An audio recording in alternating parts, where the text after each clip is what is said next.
용기에 묻은 음식물이나 세제처럼 안에 내용물이 남아있을 땐 어떻게 하나요? 화장실에 가면 아름다운 사람은 머문 자리도 아름답습니다. 라는 문구가 있죠. 아름다운 사람은 버리는 것도 아름답다고 생각해요. 누군가가 버린 물건을 보면 그 사람의 숨은 인격이 드러나 있거든요. 재활용품을 깨끗이 버리는 태도는 필환경 시대를 살아가는 시민의 교양입니다. 어차피 재활용되는데 왜 깨끗하게 버려야 하냐고요? 우선 재활용 현장에서 일하는 분들에 대한 배려입니다. 우리가 버린 물건은 재질별로 선별된다고 강조했는데요.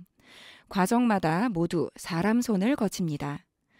그러니 음식물이 묻은 채로 배출하면 현장에서 일하는 분들의 위생 환경이 나빠져요.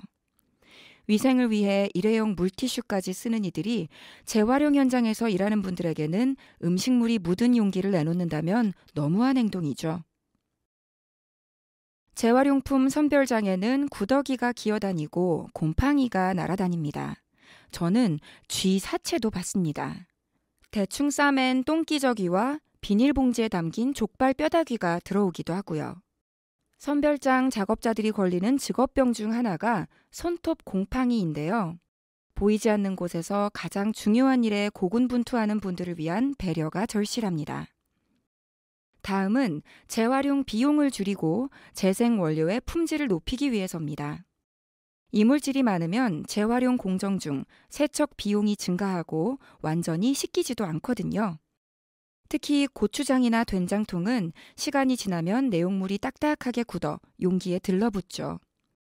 재활용업체 분들 이야기로는 세척해도 잘 안 떨어진다고 하더군요. 정말 이런 된장 하고 욕이 나옵니다. 세척이 제대로 안 되면 재생 원료의 품질도 낮아져요. 고품질 원료는 깨끗한 분리 배출에서 시작됩니다. 그렇다면 어느 정도의 상태로 버려야 할까요? 명확한 기준은 없습니다. 상식선에서 판단하면 된다고 보는데요. 내용물을 버리고 세척하기는 기본이고요. 샴푸나 세제, 화장품 용기에 내용물이 많이 남았다면 내용물만 따로 덜어내 종량제 봉투에 버리고 용기는 세척합니다. 떡볶이를 담은 비닐봉지나 컵라면 용기처럼 씻어도 빨간 자국이 남는 경우도 종량제 봉투에 버리는 게 낫습니다. 색깔 있는 스티로폼을 배출하다 경비원에게 혼난 적이 있어요. 분리배출 표시가 있는 컵라면 용기를 버릴 때도 혼이 났는데 왜 이런 것들은 재활용이 안 되나요? 요즘 분리배출하는 날 스티로폼을 버리다가 혼난 얘기를 심심찮게 듣곤 합니다. 사실 색깔 문제입니다. 앞서 페트병도 투명한 경우 외에는 재활용 가치가 낮다고 했죠. 스티로폼은 대부분 백색입니다. 재활용하면 하얀 재생 원료가 나와요. 만약 흰색 말고도 다양한 색이 있다면 색깔별로 원료를 만들 수 있을 텐데요. 문제는 양입니다. 백색 외의 스티로폼은 양이 적은 탓에 별도로 분류해 재활용할 조건이 안 됩니다. 게다가 유색 스티로폼이 백색 그룹에 섞이면 A급 재생 원료가 B급으로 떨어지거든요.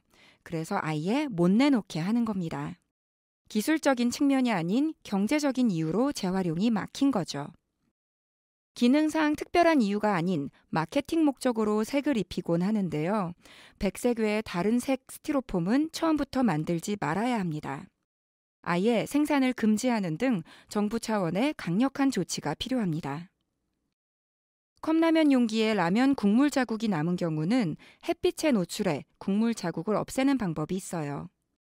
빨간 국물 자국이 남는 건 카로티노이드라는 색소 때문인데요. 지용성이라서 물로는 세척이 잘 안 되는데 햇빛을 받으면 분해되거든요. 그래서 물 세척이 아닌 햇빛 세척을 하면 하얀색 스티로폼으로 분리 배출할 수 있습니다.